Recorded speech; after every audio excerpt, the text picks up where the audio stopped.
오늘은 다니엘서 10장 1절부터 9절까지의 말씀을 가지고 기도로 미래를 경영하라 라는 제목으로 하나님 말씀을 함께 묵상합니다.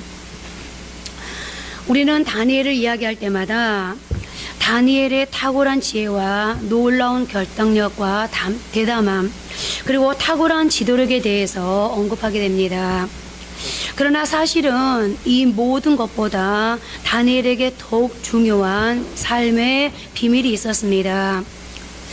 저는 다니엘서를 읽고 묵상하면서 다니엘서의 상당 부분이 놀랍게도 그의 기도 생활에 할애되고 있다는 사실에 놀라지 않을 수가 없었습니다. 차라리 우리는 다니엘의 기도야말로 그의 삶의 성공의 열쇠라고 말하는 것이 옳을 것인데요. 그의 기도는 모든 역경을 뚫어내는 능력이었고 모든 상황을 해결하는 원동력이었습니다. 그야말로 다니엘의 기도는 그가 가진 은사였고 세상을 다스리게 하는 실력 그 자체였습니다. 오늘 본문은 이렇게 시작합니다. 바사왕 고레스 제3년에, 이때는 BC 556년쯤 되는 시기로 바벨론 제국이 페르시아에게 무너지고 세계의 패권이 바뀌는 시점이었습니다. 그래서 페르시아를 뜻하는 바사 왕이 등장합니다. 이 땅에 영원한 나라도 영원한 권력도 존재하지 않는다는 것을 다시 한번 절감하게 되는 부분이기도 한데요. 어찌되었건 고레스 왕이 집권한 지 3년이 되는 해에는 바벨론에 끌려갔던 이스라엘 백성들이 두 차례의 귀한 정책을 통해 대부분 고향으로 돌아간 상태였습니다. 그런데 다니엘은 여전히 바벨론에 머물고 있습니다. 그의 나이가 이미 80이 훌쩍 넘은 시기였는데 그는 왜 여전히 그 지긋지긋한 바벨론에 머물러 있는 걸까요? 그는 거의 한평생을 타국에서 살았는데 폐허가 된 본국으로 돌아간들 뭐 하겠는가? 그냥 이대로 살다 죽자라는 마음으로 바로 그 자리에 남아 있었을까요? 아니면 세상적인 명예와 부귀를 내려놓기 싫어서 머물러 있었을까요? 둘 다 아닙니다. 다니엘이 고향으로 돌아가지 않고 바벨론에 머물러 있었던 것은 하나님의 특별한 섭리 때문이었는데요. 성전을 재건하는 명령을 받고 바벨론에서 예루살렘으로 1차 포로 귀환이 이루어졌는데, 그런데 우리가 잘 아는 대로 여러 방해로 성전 재건 공사가 중단됩니다. 그러나 외부적인 방해는 사실상 핑계였습니다.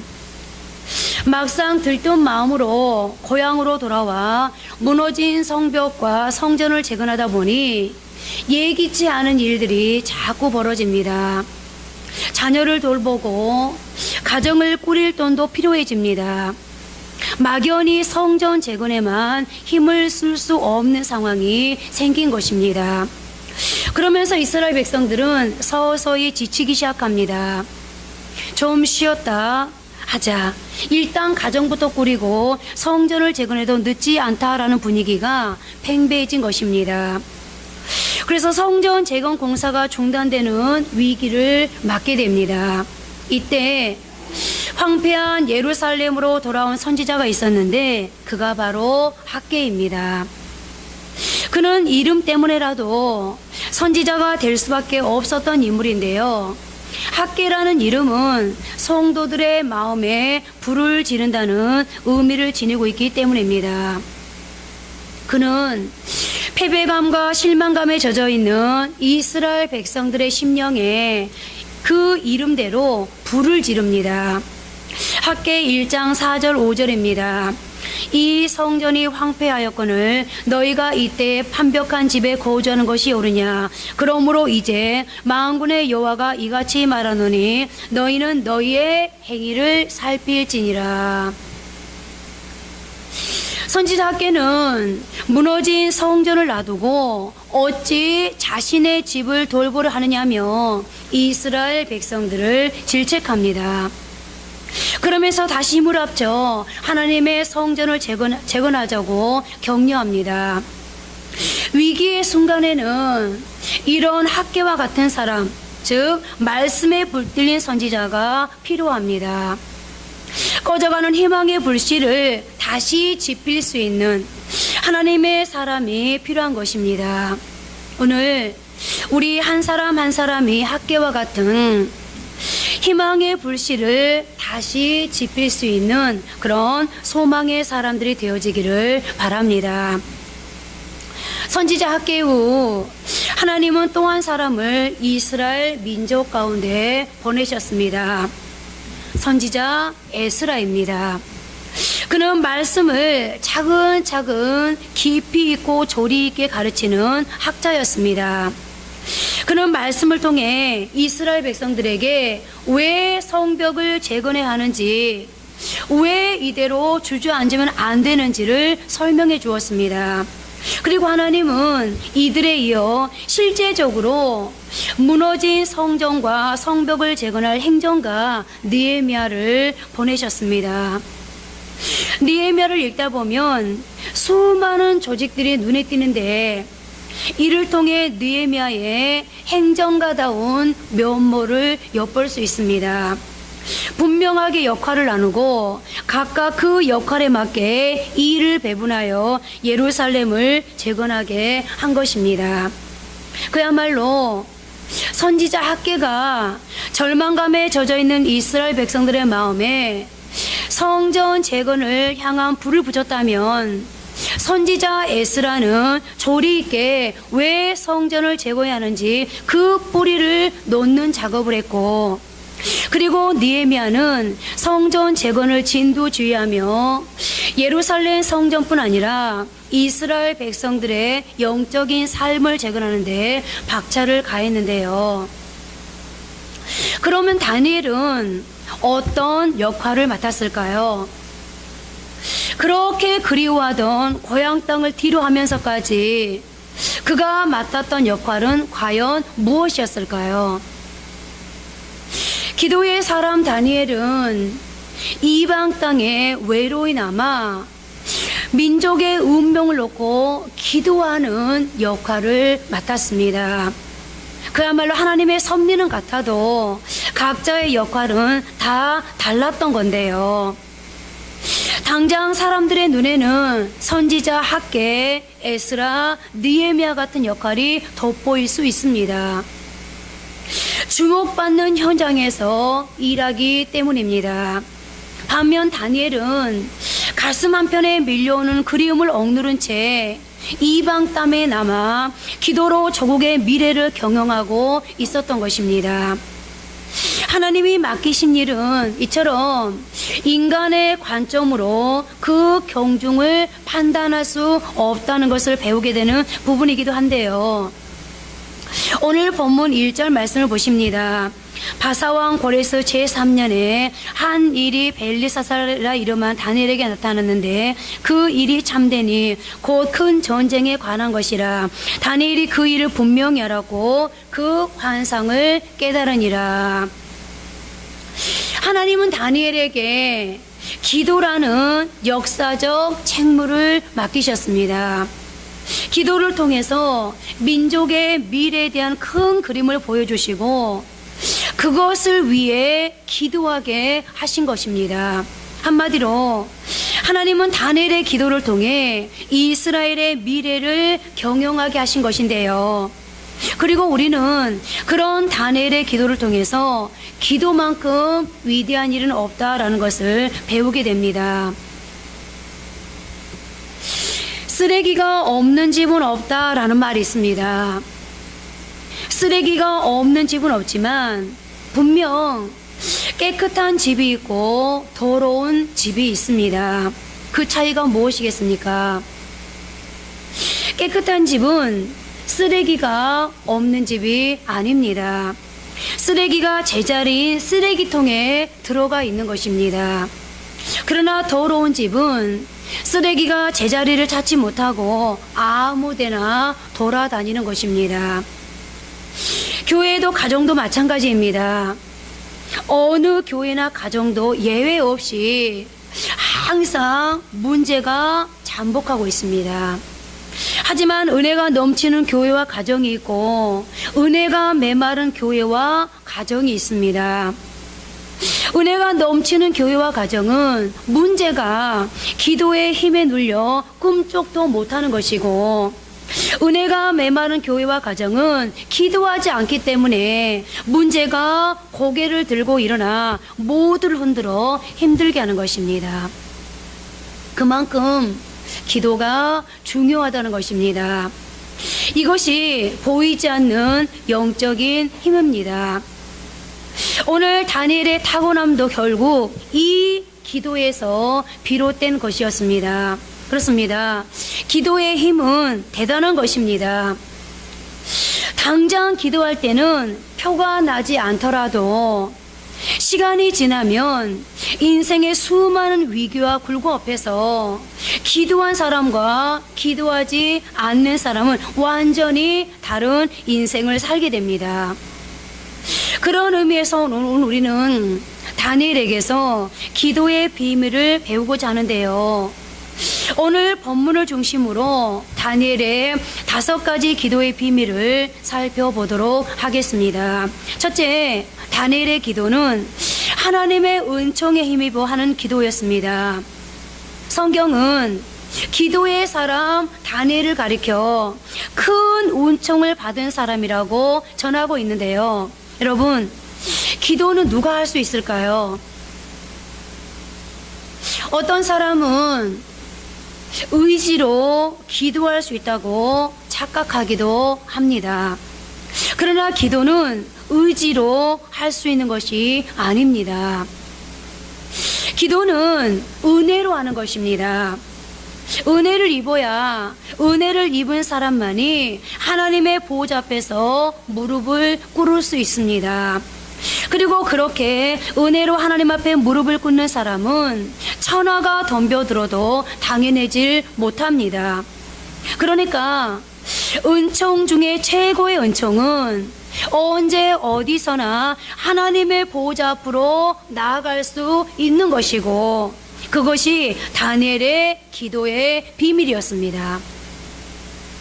그는 고단한 포로 생활 속에서도 날마다 쉬지 않고 예루살렘을 향해 하루 3번씩 기도했습니다. 이스라엘 백성들이 고향 예루살렘으로 돌아갈 때 그도 다른 사람처럼 고향으로 돌아가고 싶었을 것입니다. 더욱이 이스라엘 민족에게 있어 예루살렘은 단순히 고향을 의미하는 곳이 아닙니다. 그들의 영적인 고향, 곧 신앙의 본고지가 되는 곳입니다. 하지만 다니엘은 역사 속에서 하나님이 그에게 맡기신 사명을 알기에 귀환을 포기하고 이 땅, 이방 땅에 남아 조국을 위해 기도합니다.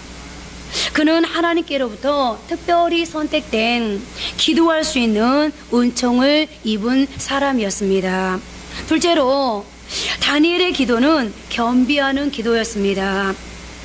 깨달음을 얻기 위해 겸손하게 하나님의 음성을 듣는 기도였습니다. 다니엘서 10장 12절입니다. 그가 내게 이르되 다니엘아 두려워하지 말라. 내가 깨달으려 하여 내 하나님 앞에 스스로 겸비하게 하기로 결심하던 첫날부터 내 말이 응답받았으므로. 겸비함, 저는 이것이 기도의 가장 적절한 태도라고 생각하는데요. 기도는 내미는 거지의 손과 같다라는 말이 있습니다. 기도를 비하는 표현이라고 반문하는 사람도 있을 수 있겠습니다만, 하지만 진정한 기도는 내게는 답이 없다는 것을 인정할 때 시작됩니다. 예수님은 우리에게 겸비하는 기도의 본이 되어 주셨습니다. 예수님은 겟세마네 동산에서 땀방울 속에 피가 배어나올 정도로 간절하게 온 인류의 운명이 걸린 기도를 하셨습니다. 그때 주님의 기도는 나의 원대로 마시옵고 아버지의 원대로 하옵소서라는 고백으로 끝이 났습니다. 이처럼 기도는 하나님에게 설득되는 것입니다. 한나의 기도를 보십시오. 처음에는 자녀가 없는 절박함으로 하나님 앞에 나와왔지만 기도 중에 한나는 하나님과 교제하며 하나님의 마음을 알아버렸습니다. 한나야, 너도 자식이 없으니까 기가 막히지, 살맛이 안 나지, 내가 그렇단다. 말씀이 사라진 이 어두운 세상 가운데 내 마음 하나 시원하게 나눌 말씀의 사람이 없구나. 내가 아이가 없으니 내 마음을 잘 알 거다 하시며 안타까워하시는 하나님의 심정을 헤아리게 된 것입니다. 그 뒤 한나의 기도가 바뀝니다. 하나님, 아들을 주십시오. 그러면 그 아들을 하나님께 드리겠습니다. 말씀이 사라진 세상 가운데 하나님의 마음을 시원케 해드릴 그런 아들로 하나님께 바쳐드리겠습니다 라고 소원한 것입니다. 그렇게 바라고 바라던 자녀인데 하나님이 주시면 도로 하나님께 돌려드리겠다는 것입니다. 무언가를 구하던 기도에서 무언가를 드리겠다는 기도로 바뀐 것입니다. 그렇습니다. 한나는 하나님의 아픔을 보았습니다. 시대의 슬픔을 보았습니다. 그래서 한나가 애통하는 자였기에 볼 수 있는 아픔이었습니다. 오늘날 세상은 참으로 무정합니다. 슬픔을 슬픔으로, 아픔을 아픔으로 느끼지 못하는 세상이 되었습니다. 다시 한번 말씀드립니다. 기도는 하나님의 계획에 내가 설득당하는 것입니다. 그래서 기도할 때 우리는 우리의 마음을 쏟아내기보다 가만히 엎드려 하나님의 말씀을 들어야 합니다.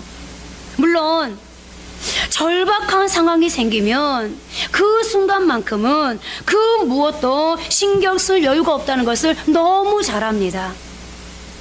그러나 급할수록 돌아가라는 말이지 않습니까? 급하기 때문에, 절박하기 때문에 더더욱 하나님의 음성을 들어야 하지 않겠습니까? 잠깐 내 급한 마음을 내려놓고 하나님이 말씀하실 수 있는, 하나님이 내게 왜 이 상황을 주셨는지, 하나님이 왜 이 절박한 상황을 오늘 내게 허락하실 수밖에 없었는지, 하나님이 나에게도 무언가를 설명해 주실 수 있는 그런 시간을 하나님께 내어드려야 되지 않겠습니까?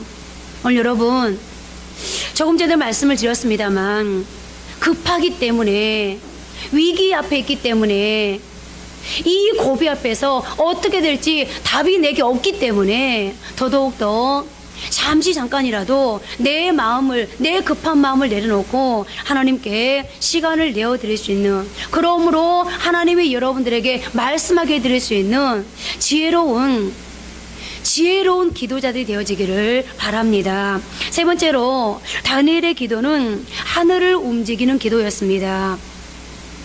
다니엘서 10장 12절 하반절입니다. 내가 내 말로 말미암아 왔느니라. 또 다니엘서 9장 23절입니다.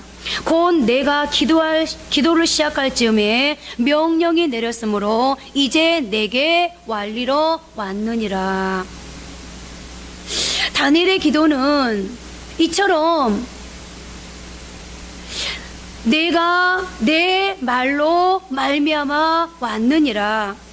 내가 기도를 시작할 즈음에 명령이 내렸으므로 이제 내게 알리러 왔느니라. 이렇게 기도는 하나님을 움직였고, 하나님은 다니엘이 기도 중에 본 환상을 해석해 주시고 그에게 깨달음을 주시기 위해 천사 가브리엘을 보내주시는데요.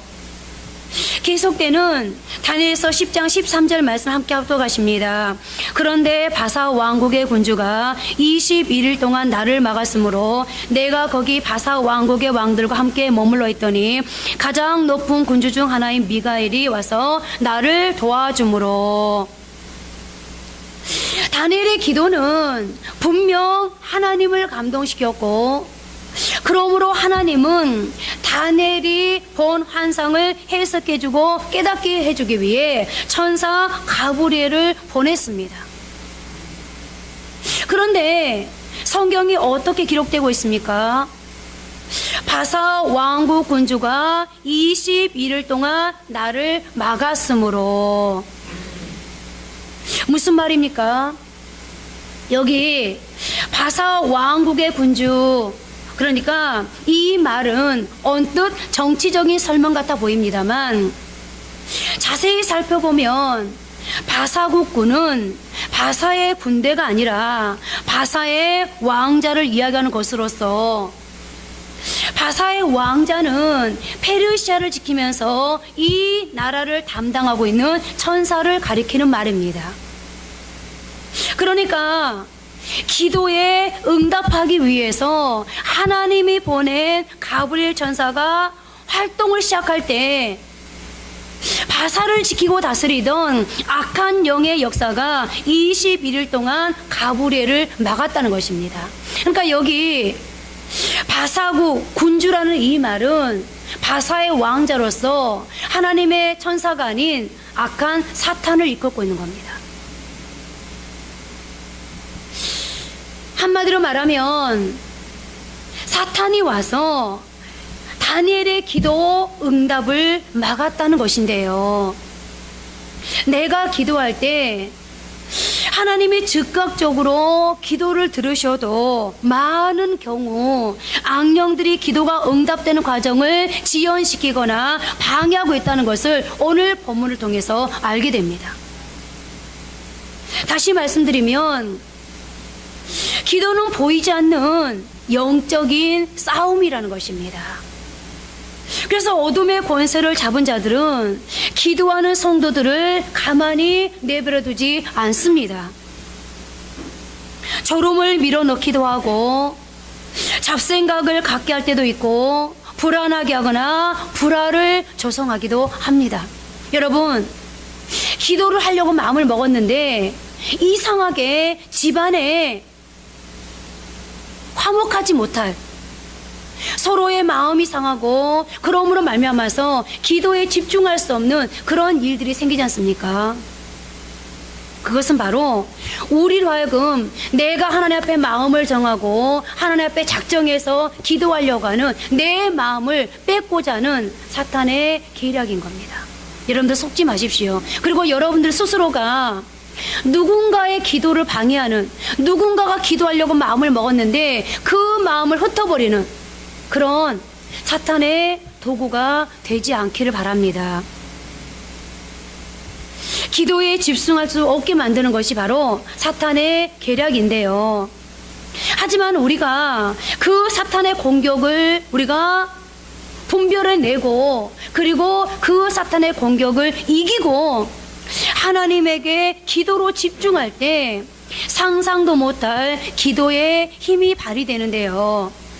오늘 성경이, 아니 다니엘이 어떻게 증가하고 있는지를 보십시오. 가장 높은 군주 미가엘이 와서 나를 도왔다. 여러분, 21일 동안 하나님 앞에 기도 응답이 되지 못하도록 바사국의 군주, 바사의 왕자, 악한 사탄이 와서 막았습니다. 그래서 그 기도 응답을 막는 그 악한 세력과 누가 싸웁니까? 가브리엘이 싸웁니다. 그런데 얼마나 악한 사탄의 세력이 센지 가브리엘이 이 악한 사탄의 세력을 이기지를 못하는 겁니다. 그러니까 하나님께서 누구를 보냅니까? 가장 높은 군주 미가엘, 천사들 중에서도 가장 높은 천사장격인 미가엘을 보내서 오늘 다니엘의 기도를 돕고 있습니다. 다니엘의 기도의 응답을 하나님께서 돕고 계십니다. 미가엘은 말 그대로 하늘의 군대를 통솔하고 지휘하는 천사장입니다. 요한계시록에도 천사장 미가엘에 대한 기록이 있는데 우리 함께 보십니다. 하늘에 전쟁이 있으니 미가엘과 그의 사자들이 영과 더불어 싸울새 영과 그의 사자도 싸우나 이기지 못하여 다시 하늘에서 그들이 있을 곳을 얻지 못한지라. 큰 용이 내쫓기니 옛뱀 곧 마귀라고도 하고 사탄이라고도 하며 온 천하를 꿰는 자라. 그가 땅으로 내쫓기니 그의 사자들도 그와 함께 내쫓기니라. 여러분, 기도는 이렇게 위대한 것입니다. 내가 드린 기도에 대한 응답을 내가 누리지 못하도록 가로막는 악한 사탄의 세력 앞에 나는 싸울 수 없지만 내가 싸울 수 없는 부분을 천사 가브리엘이 사탄의 군주와 싸워준다는 겁니다. 이게 바로 기도의 능력입니다.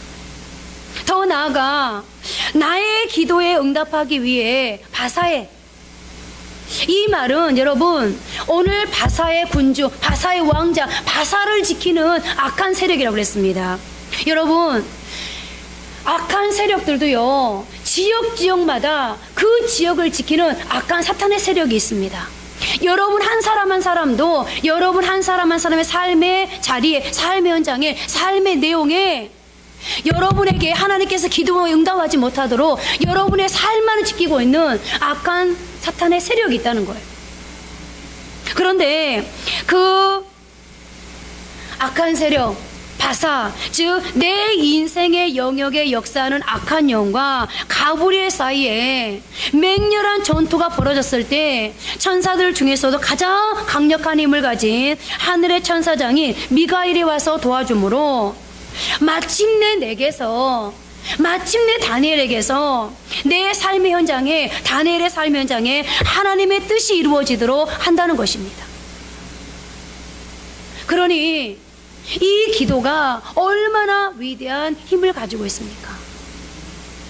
여러분들 실컷 기도했는데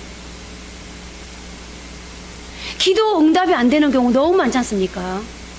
내가 하나님 앞에 금식하면서 하나님 앞에 시간을 내어 작정해서 기도했는데 웬일인지 하나님께서는 너무너무 답답하리만큼 노코멘트 하십니다. 무응답입니다. 전혀 어떤 역사도 일어날 기미가 보이지 않습니다.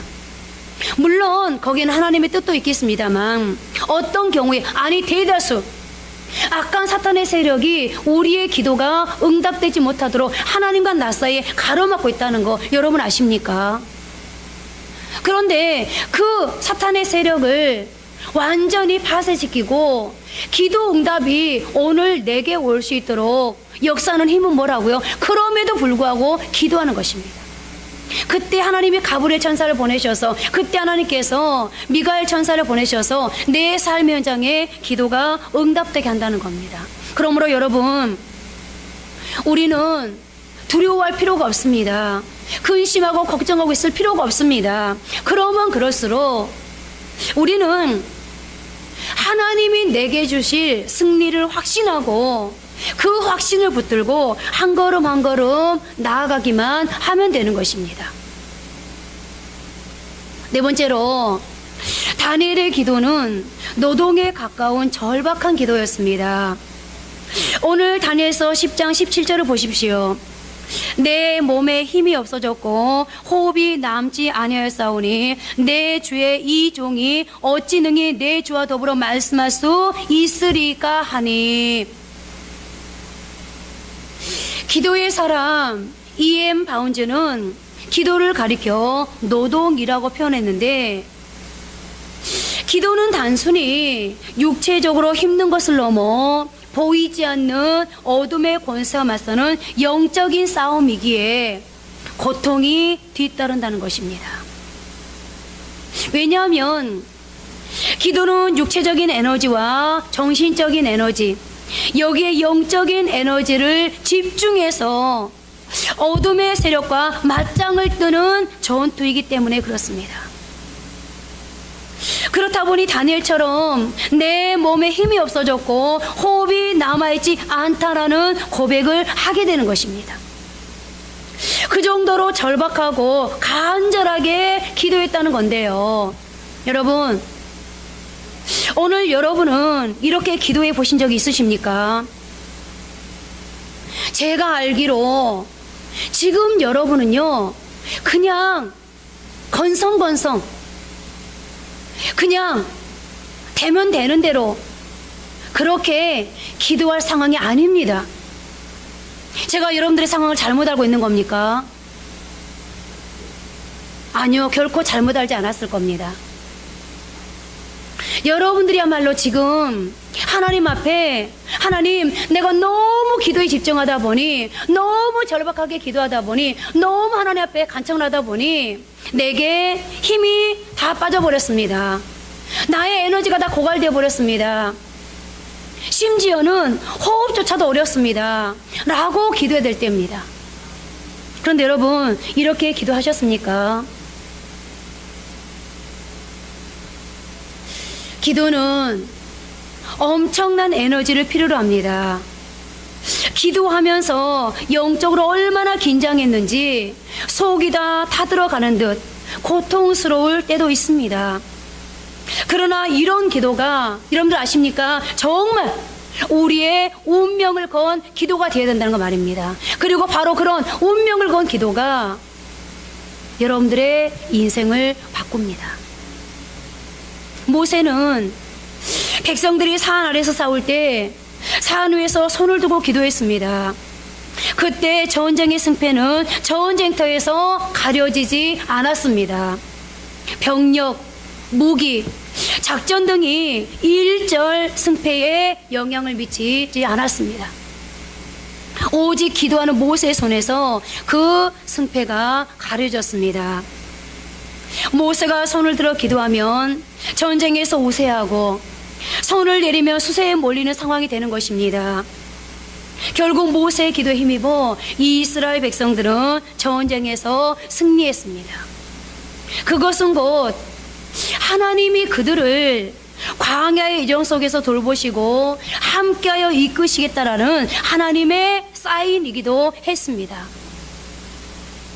자, 여러분,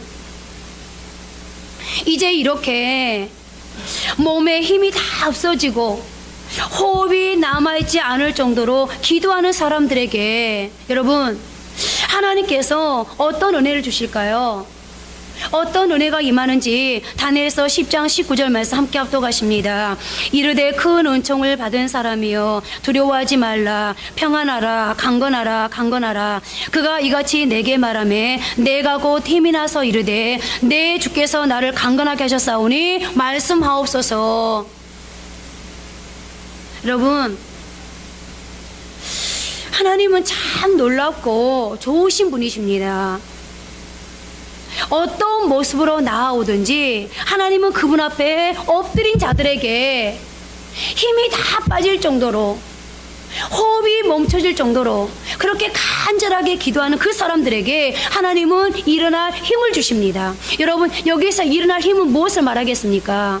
여러분들이 그렇게 간절하게 하나님 앞에 절규하면서 힘이 다 빠져버릴 정도로, 기진맥진할 정도로, 호흡이 남아있지 않을 정도로 그렇게 기도할 때 그 기도는 왜 하는 겁니까?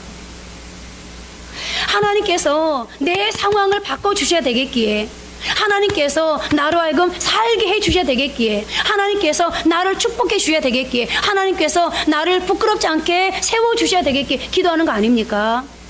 그런데 그 사람을 하나님이 이렇게 세워준다는 것은 무엇을 의미하는 거죠?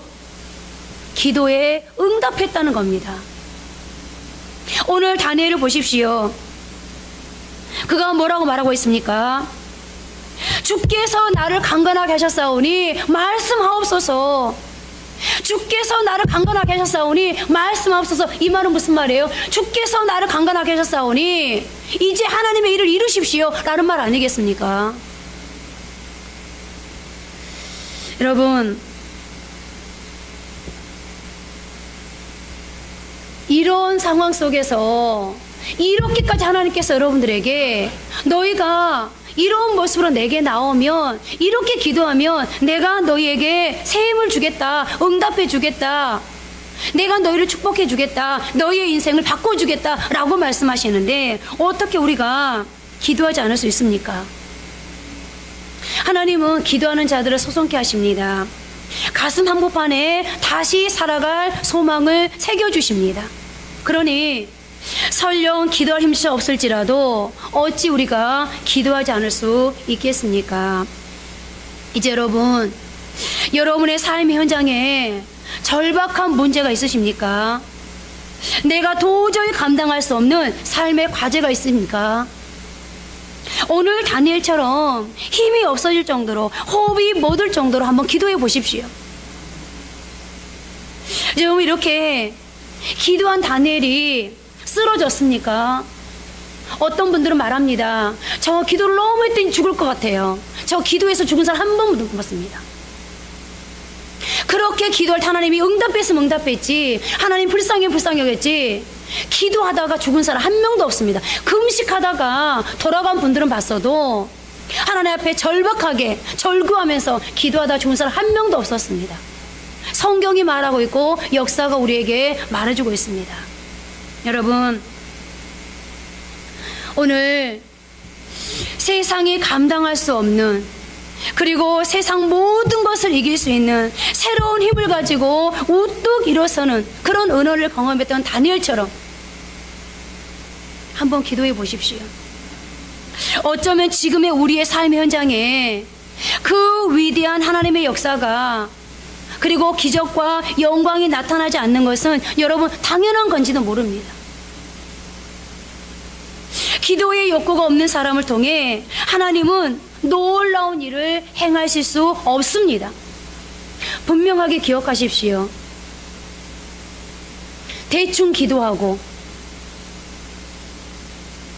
그냥 되는 대로 기도하고, 하나님이 나를 써주기를, 하나님이 내게 축복하기를, 하나님이 이 상황을 바꿔주기를 여러분들 기대하지 마십시오. 그것은 여러분들이 하나님을 이용하는 겁니다.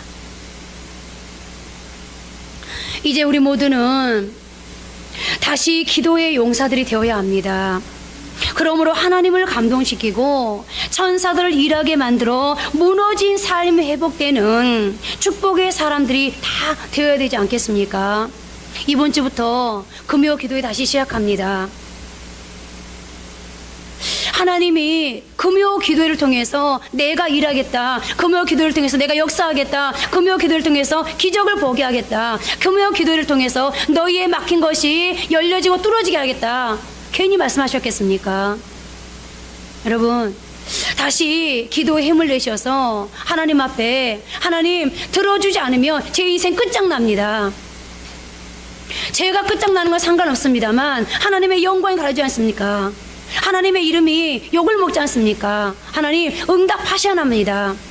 이런 이제 승리 확신 담대함을 가지고 다시 기도로 일어설 수 있기를 바랍니다. 마지막으로 다니엘의 기도는 진리에 근거한 기도였습니다. 다니엘서 10장 21절입니다. 오직 내가 먼저 진리의 기로에 기록된 것으로 내게 보이리라. 나를 도와서 그들을 대항할 자는 너희의 군주 미가엘 뿐이니라. 우리가 어느 순간에도 잊지 말아야 하는 건 완전한 기도, 온전한 기도, 정확한 기도는 하나님의 말씀이 지지해주는 기도여야 한다는 사실입니다.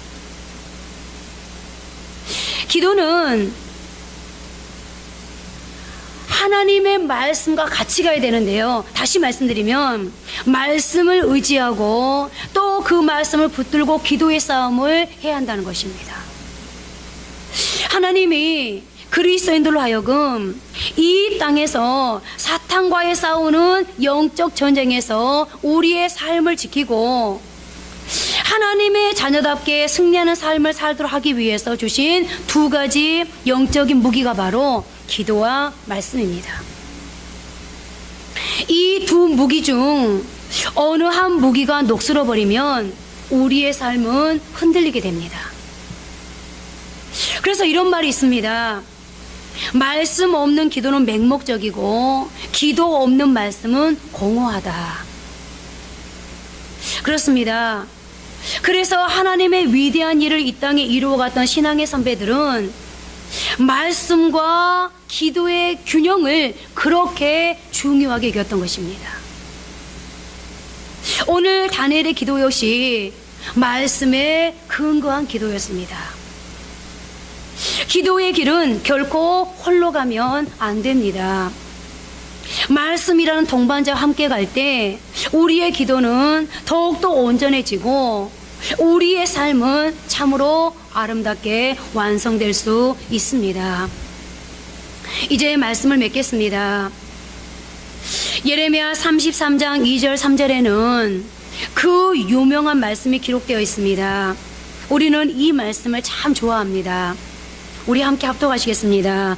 이 일을 행하시는 여호와, 그것을 만들며 성취하시는 여호와, 그의 이름을 여호와라 하는 이가 이와 같이 이르시도다. 너는 내게 부르짖으라. 내가 내게 응답하겠고 내가 알지 못하는 크고 은밀한 일을 내게 보이리라.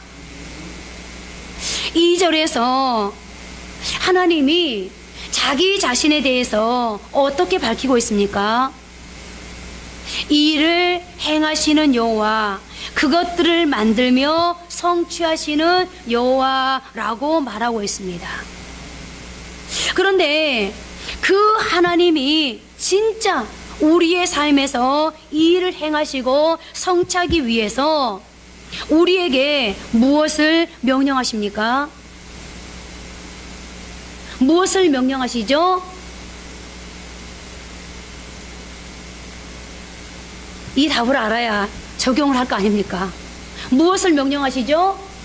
그렇죠. 부르짖으라. 그냥 기도해라. 여러분들, 어떤 사람은요, 마음속으로 기도하면서 하나님이 기도를 묵상하라고 그랬는데, 여러분들 묵상 기도도 중요합니다. 그런데요, 진짜 절박해 보세요. 그럼 저절로요, 나도 모르게 내 입에서요, 미주알 고주알 중얼중얼 나오게 돼 있어요. 거기에 더 절박해 보세요. 하나님이 이 기도에 응답하지 않으면 안 돼요 라고 하게 되면요, 그 말이 그대로 옮겨져 가지고요 부르짖게 돼 있어요. 오늘 하나님께서 이 일을 이루시는 여호와, 그것들을 만들어 성취하신 나 여호와가 내게 명하노니 뭐하라? 부르짖으라. 부르짖으라고 말씀하고 계십니다. 그리하면 뭐하겠고? 응답하겠고 하나님의 계획과 섭리에 크고 은밀한 것을 알려주시겠다라고 약속하고 계십니다. 여러분, 여러분의 내일을 알고 싶어서 나는 앞으로 어떤 삶을 살게 될 것인지, 내 삶을 어떻게 풀릴 것인지, 우리 자녀의 내일을 어떻게 풀릴 것인지 궁금해서 예언자도 찾아다니잖아요. 그죠? 여러분들 예언자 찾아다닐 필요 없다니까요. 여러분들이 하나님 앞에 부르짖고 하나님이 내게 말씀하실 수 있도록 길을 열어, 하나님 내게 말씀하십시오, 제가 듣겠습니다. 그러면서 성경을 보다 보면요, 하나님은 영이시기 때문에 내 안에 내정하고 계시기 때문에 하나님의 가장 깊은 걸 통달하신 성령께서 우리를 하여금 깨닫게 하시고 말씀해 주세요. 그것이 바로 하나님의 약속입니다. 오늘 다니엘은 이런 하나님의 속성을 알았습니다. 그래서 그는 힘이 없어질 정도로, 호흡이 남아있지 않을 정도로 기도했고, 그러므로 그는 하나님을 감동시켰고 천사들을 움직여 자신의 영역에서 응답을 지연시키고 방해하는 악한 영들과 싸워 승리하는 영광을 경험했습니다. 뿐만 아니라 그는 하나님의 계획, 하나님만이 알고 계시는, 그리고 하나님만이 행하시는 그 은밀한 미래의 비밀을 알므로 민족의 내일을 기도로 경영하는 축복의 사람이 될 수 있었습니다. 오늘 우리 모두도 다니엘과 같은 그런 기도자들이 되기를 바랍니다. 어떤 삶의 문제가 되었던 다니엘처럼 기도하는 기도자가 되기를 바랍니다. 기도로 자녀의 내일을 경영하시기를 바랍니다. 기도로 회사를 경영하시기를 바랍니다. 기도로 여러분 자신의 삶을 경영하실 수 있기를 바랍니다. 기도만큼 위대한 투자는 없습니다. 기도는 창조주 되시는 하나님 되시는 흔적을 내 삶에 새기는 유일한 방편입니다. 이제 다시 기도하심으로 하나님의 일하심의 흔적을 우리 삶에 새기며 살아가는 저와 여러분이 되시기를 주님의 이름으로 축복합니다. 이제 한번 기도하겠습니다. 우리는 오늘 다니엘에게서 기도의 비밀을 배웠습니다. 저는 오늘 5가지 기도 비밀 중에서 가장 큰 비밀, 여러분들에게 힘이 없어질 정도로, 힘이 다 빠질 정도로, 호흡이 남아있지 않을 정도로 부르짖어 기도할 수 있기를 소원합니다.